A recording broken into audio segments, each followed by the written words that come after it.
Chapter 11, Guests. Later that morning, Murray rubbed his eyes, stretched his wings, and gave a giant yawn. Top, Bottom, and Sparrow were all sleeping soundly against him, and Kona was coming down the stairs. Murray grinned and waved at the dog. "Say, Kona, what's for breakfast?" "Breakfast," said the dog. "You want breakfast?" Murray nodded.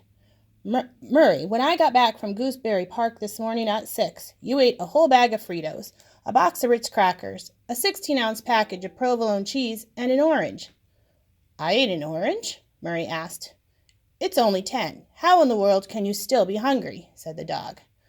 "I never eat oranges," Murray said. "How can you even move?" Kona asked. "They make me break out," said the bat. Murray looked down at the pile of sleeping babies. "Hi, gang," he said. "Want a Pop-Tart?" "Just wait here," said Kona. "I'll bring something down soon. The pudding cup seemed to be all right for the babies last night, so I'll try to steal another one for them.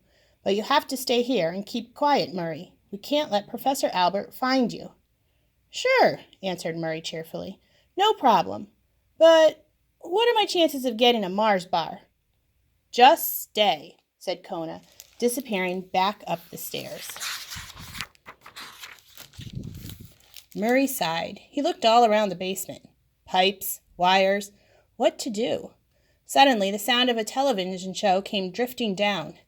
"Jeopardy!" cried Murray. "My favorite!" He jumped out of the box, ready to dash upstairs. Then he remembered Kona's instruction. Stay. Murray walked in circles around and around the box, hearing the familiar theme song float down from above. "Oh, oh, oh, oh, oh, oh," said Murray, trying hard to stay, trying really hard to stay.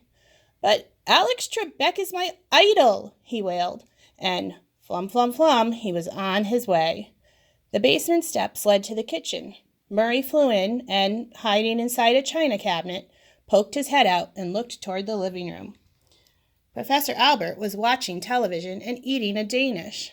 Kona sat beside him, looking rather impatient and glancing often toward the basement. Kona didn't see Murray in the cabinet. "And now we'll begin our round of double Jeopardy," said Alex Trebek. Murray sighed with pleasure and settled down to watch. Soon, however, the sight and smell of Professor Albert's Danish was just too much for the tiny bat. He was hungry. He needed breakfast. Murray's nose went up in the air, sniffing, sniffing. Said the little bat to himself. "Now where would a professor keep a Danish?" He flew to the top of the cabinet and looked out over the confusion of Professor Albert's kitchen counters. A bottle of vitamin C? Bottle of vitamin A? Bottle of vitamin E? Gee, I'm watering at the mouth. His eyes searched a different counter. Wheat germ? Olive oil? Soybean curd? Oh, gross! Maple granola? Oreos? Lima beans? Oreos! Murray jumped so hard he hit his head on the ceiling. Thump! In the living room, Kona pricked up his ears. The dog looked toward the kitchen and saw Murray hopping up and down on top of the china cabinet, waving to him and pointing to something below. Kona nearly fainted. He shook his head fiercely at Murray. The bat mouthed some words to him. Creamy center was all Kona could make out. The Labrador frowned and firmly shook his head again. He had to wait for Professor Albert to take a morning nap before carrying any more food to the basement. The professor would likely be home all day, with the ice outside still so thick. They were lucky even to have the electricity back on. And Murray was supposed to be staying in the basement, but there he was, bouncing like a ball on the china cabinet. Murray had to behave. Kona vigorously shook his head at the bat again. "A flea, Kona?" the professor asked, putting down his Danish and rubbing Kona's ears.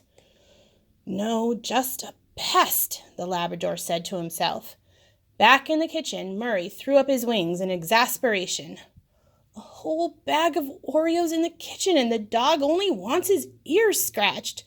Domestic animals, who can figure 'em?" Flum! Murray dropped down to the kitchen counter.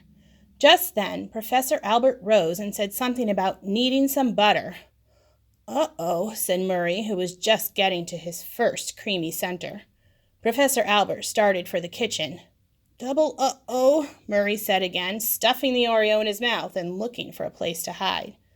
The professor took a few more steps toward the kitchen, but before he could get there, crash! What? The professor spun around. On the living room floor, Professor Albert's Chinese ginger jar lamp lay in 100 pieces. Kona sat very still and wagged his tail. Just a bit. Murray seized his opportunity.